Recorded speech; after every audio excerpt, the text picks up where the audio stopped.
A man accidentally contacts his deceased father through a radio, but his father did not believe him. Just as the two were arguing, his father's desk suddenly catches fire. Though father quickly puts out the flames with a book, John suddenly notices burn marks appearing on his own desk. This confirms for him that the person on the radio really is his deceased father. His father heard that John knew he had burned the table. He believed that John must have been hiding outside and peeping. But when he looks out the window, he sees nothing. Even so, he still doesn't believe John is his son from 30 years in the future. Although John didn't know why he was suddenly able to contact his deceased father, he still said that his father would die in a fire tomorrow. His father doesn't believe there will be a fire tomorrow. John wanted to keep his father alive, describes everything that will happen in that fire, and tells his father that if he gets trapped in the blaze, don't trust his instincts. The path that looks dangerous might actually be his way out of trouble. After he finishes speaking, the signal gradually cuts out. Father falls into deep thought. When his father goes to work at the fire station the next day,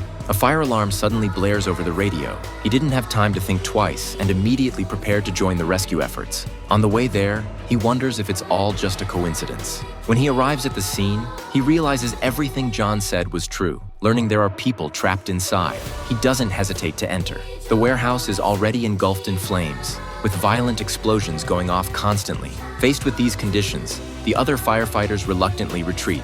But his father doesn't give up. Soon he finds an unconscious girl on the floor.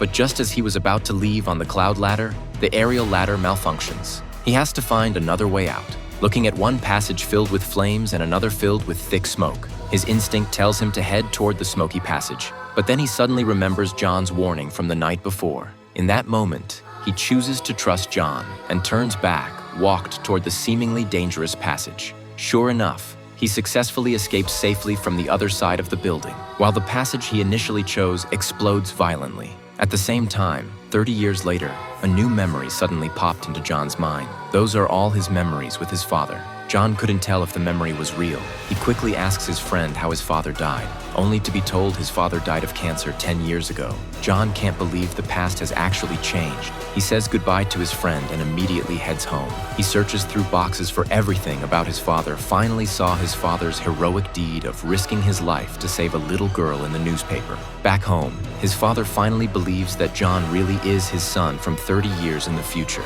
He turns on the radio to contact John but gets no response. So he carves a message into the desk. John quickly notices the writing on the desk. He immediately turns on the radio to respond to his father.